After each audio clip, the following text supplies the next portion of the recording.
The Creative Force of Love by Jacobo Grinberg Zilberbaum. There exist forces in nature that cohere and cause growth, and others that repel and disorganize. Our entire existence depends on their subtle balance. Mexican neurophysiologist Jacobo Grinberg asserts that love, the force that unifies and creates, is in retreat. It depends on our inner work that this balance is maintained. Since the origin of the universe, a primordial force has manifested itself, giving direction to evolution. From the first elementary particles, the action of that force has provoked a unification whose beginning was the creation of the first atom, that of hydrogen, product of the dynamic union of a proton and an electron, and its final result, known, the human body, the pinnacle of unification and complexification, as Teilhard de Chardin called the directional process of the tendency of evolutionary energy. At the elementary level, that force is called gravitation or electromagnetic attraction force or weak or strong interaction force. At the level of human experience, that force is called love. But that is not the only force acting in the universe. There exists another, of opposite direction, which, instead of uniting, separates. The force of attraction coheres, that of repulsion individualizes. Both, in dynamic equilibrium, keep the cosmos united and simultaneously differentiated. If only one of them existed, the unitive one, everything would collapse into an amorphous unity. If the repulsive one, the universe would disperse after exploding into 1,000 pieces. At the human level, a balance between two forces is also required, that of love and that of individualization. The existence of only one of them would end up making us one with others, in the case of love without individualization, or absolutely selfish, in the case of individualization without love. Both allow the richness of variety along with the feeling of union. Their adequate balance is maturity, their imbalance, towards either of the two polarities, would be catastrophe. The imbalance. Reality is holographic, and what happens at the planetary level is a reflection and is reflected at the individual level. We live, as a planet, in an imbalance provoked by an excess of the force of separation. This manifests in multiple forms, the most serious being war. We have taken the process of individualization to an absurd extreme, transgressing the limit of its natural function, reaching selfishness without love. We have departed from the directive force of the universe, and the consequences of this imbalance are the death and destruction that are currently ravaging the planet. It is necessary to return to balance and apply a counterweight to this planetary polarization. The observer. The act of observing is one of the most mysterious events. During observation, all observable contents undergo a unification.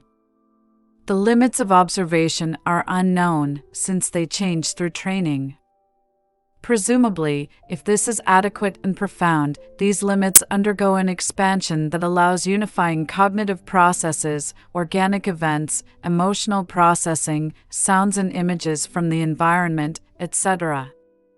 That is to say, when observing, we unify everything observable in the act of witnessing. Since the observable can be expanded, the capacity for unification would seem to have no known limit. For all the above, it is not strange that this operation of awareness results in the experience and state of self-consciousness. Self-consciousness occurs when a unification powerful enough to interconnect the subject of the experience with the unifying force of evolution takes place. In this portentous act of power, the force of love is activated.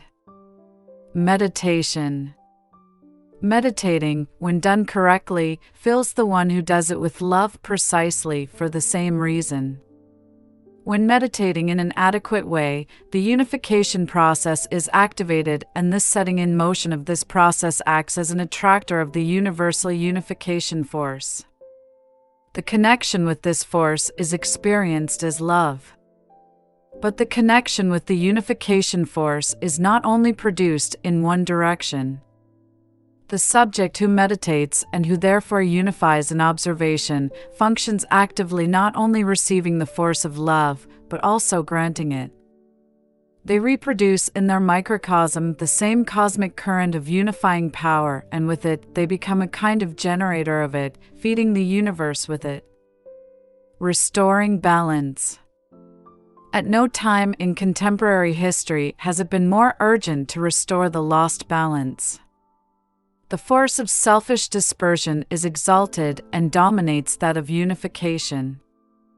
The arms of the balance are in imbalance and about to come off their axis.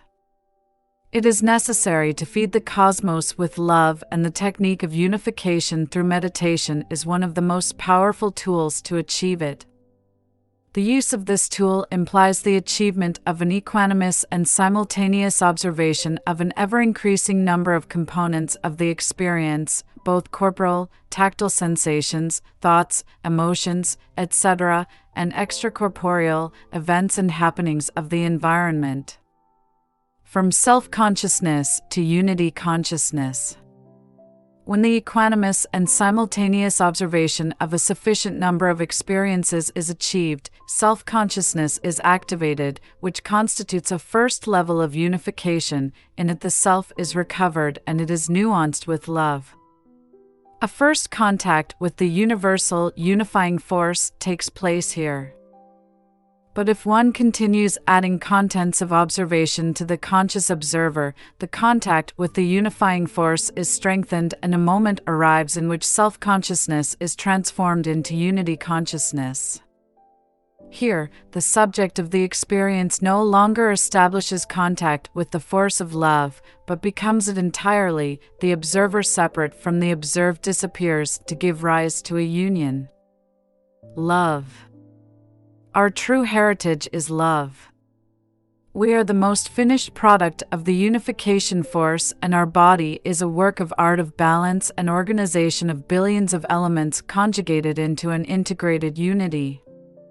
It would never have been possible to reach organic unity if there had not existed a unification force in the universe, which began to manifest itself since its very creation in the primordial explosion of the Big Bang.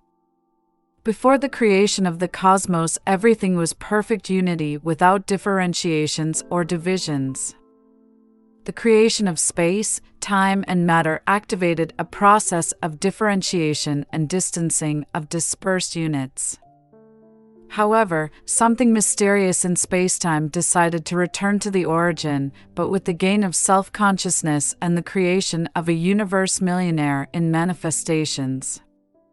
The force of love was introduced into the cosmos, and it is what makes us be what we are. The force of love. Nothing is more powerful than it.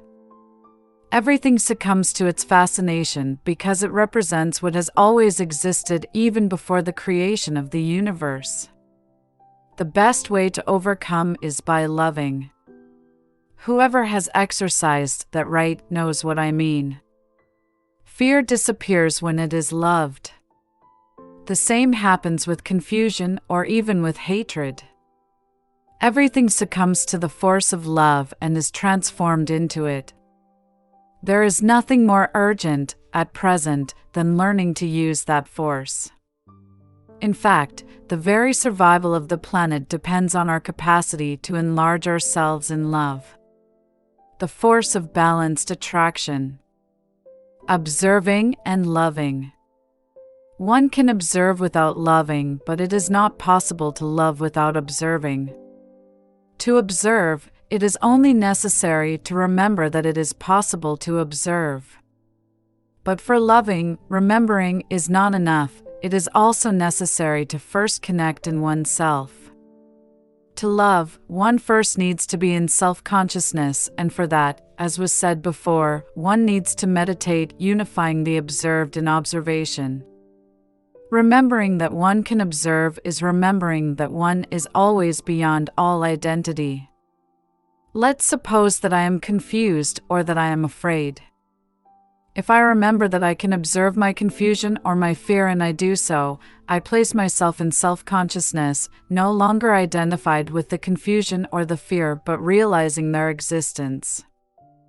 The one who realizes, witnesses or observes, is always beyond what is witnessed and closer to themselves, that is, in self-consciousness from which identification with events or emotions no longer exists.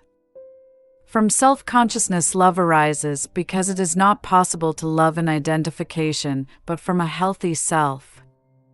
Self-consciousness is not the ego for the simple reason that the ego can be observed from self-consciousness. The ego is identity while the self is love. From the ego one cannot love, only possess. From self-consciousness one cannot possess, only love. The observer cannot observe, the one who affirms the contrary confuses an identity or a content of experience with the observer. Therefore, there do not exist infinite chains of observers, but only one.